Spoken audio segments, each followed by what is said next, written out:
we watching? What do we want? Goodbye. No, why didn't you keep her? Well, she has free will. You know how it is.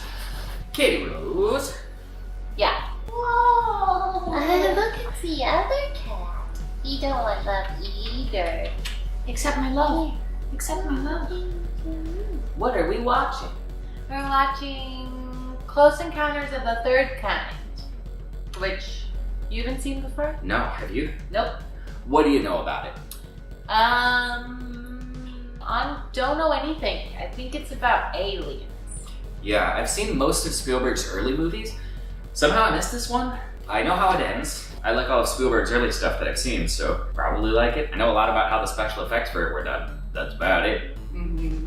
Anyway, yeah, Close Encounters. Let's watch it. Cool! Looking at a rifle. Well, nuts. You want? We had a boy. I see something. What? That was a very 70s movie. Very much so. So, we're going to talk about the movie in a bunch of different categories. We operate on a rating system of 1 through 5, 1 being unwatchable, 2 being not great, 3 being pretty good, 4 being awesome, and 5 being perfect. So, when we say numbers, that's what we mean. The first category we're going to talk about is enjoyability. So, how much did we enjoy it personally? Katie, what did you give this movie in terms of enjoyability? I would give it a 4. I thought it was awesome. The only reason why I probably didn't give it a 5 is because the first time seeing it, I wasn't fully engrossed and fully focused. I was very easily distracted today, and I think it was just like a me thing rather than the movie itself, so yeah. Alright, I give it a 2.5. Wow. Between not great and pretty good. This is just enjoyability, so I'm not like saying this is the quality of the overall movie, but I was kind of bored. I thought that it was like it's like that one friend who tells you a very simple thing that happened yesterday, but they take half an hour to say it. This is coming from someone who loves 2001: A Space Odyssey. I thought this movie was very slow, but we'll get into more of that later. Visuals. I gave the visuals a 4 because even though some of the visual effects are, a little bit dated, within the 70s context of the film, they're just absolutely stunning and beautiful, and it is a very pretty movie. I would also give it a 4. I'm sorry, I'm just still in shock by your enjoyability level. When you love 2001: A Space Odyssey, that's literally one of the most boring movies I've ever seen in my life. It's also one of the most gorgeous movies. This was really pretty. It was really pretty, but it wasn't 2001: A Space And it had Odyssey. more of a story. There was. I would say it has the same amount of story. Same amount. But agree to disagree. Enjoyability is subjective. I didn't. Moving on. I didn't Okay. not enjoy it. What's the I next? just didn't enjoy What's the it. next one? Okay, fair enough. Sound 4. No. 5. Are you serious? Yeah. I gave it a 2. You're stupid. Go away. This is the first time this has happened. Go away.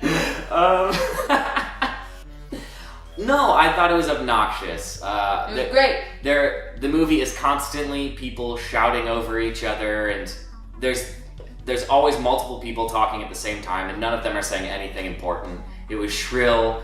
It was noisy. The theme is not interesting. It's just the same 4 notes over and over again. No, I was not impressed with the sound. That's 5. 5 notes. Or 1. Okay, so what made it perfect?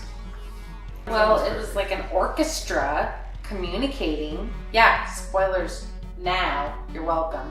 It's like an orchestra, and anytime there were people talking over each other, it just I feel like it just made the moment more understandable, because it's like every time there's someone talking over each other, it's because there's confusion, people don't know what's going on, everyone's really tense, therefore obviously they won't shut up because they're just like, oh my god, oh my god, oh my god. Basically that's what's happening, and you get it, you feel it, you understand it. I don't know what's wrong with you.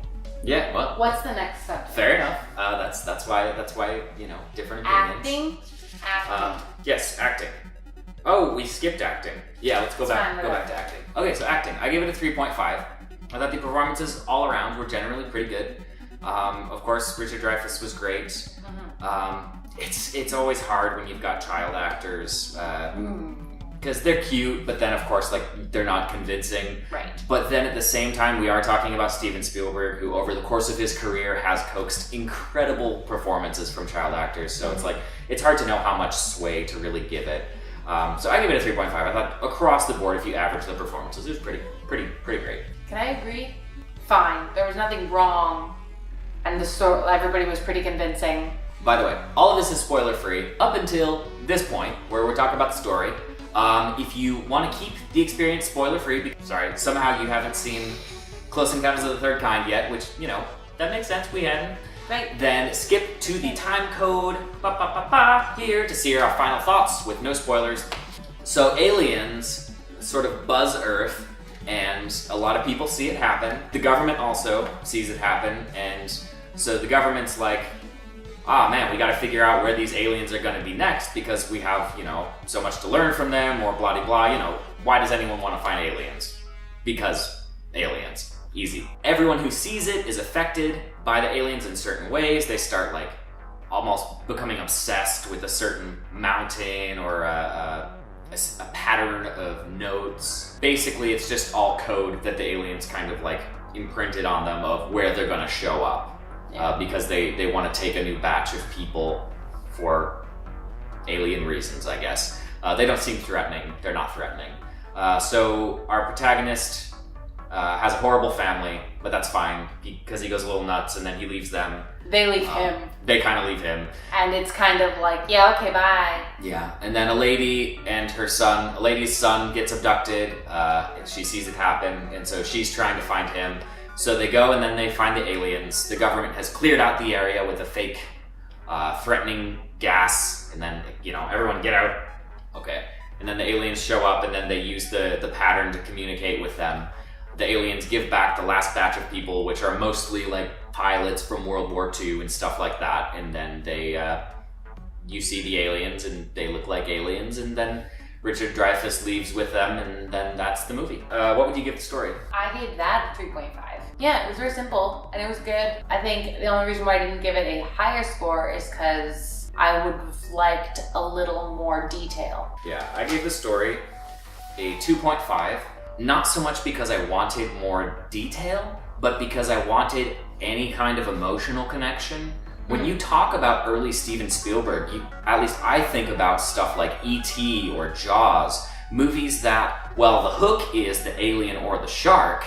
The reason you care while watching it is because Elliot as a character is so compelling, and you feel for him, and you really you suffer when he suffers, you delight when he's experiencing joy. With Jaws, you are very connected to this sheriff and his family, and like what's going to happen to his son, and he's terrified of the water, but then also he's got to protect all these people and fight again. Like, so there's this real human connection. I felt almost none of that in this movie. I don't know, I was not impressed with this movie overall. I'm sure for its time it was groundbreaking. I can totally see that in the visuals, but in terms of the story and how slow it is without any kind of emotional character through line for me personally to latch onto, I was just a little bit bored. Yeah, I definitely get that about the characters. I think that's honestly part of, like, what I feel like I'm missing also has to do with that. But I still, in general, thought the story was good enough, like, that I enjoyed myself. And I think most people would agree with you, because this is it's a classic movie. It's a movie people seem to remember fondly. Mm-hmm. So I'm sure my opinion's in the minority here, and most people are gonna agree with you on this one. Have you seen it? Do you like it?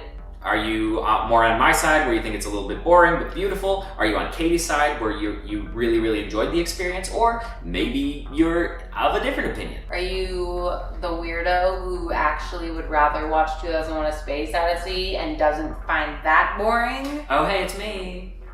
No, I think this was much better than the sequel, Close Encounters of the Fourth Kind, and then the threequel that no one likes to talk about, Close Encounters of the Fifth Kind. But it's so much better than the 3D one, which is Close Encounters of the Sixth Kind, because you take the 3, multiply it by 2, you get 6, and then add a D. He's insane.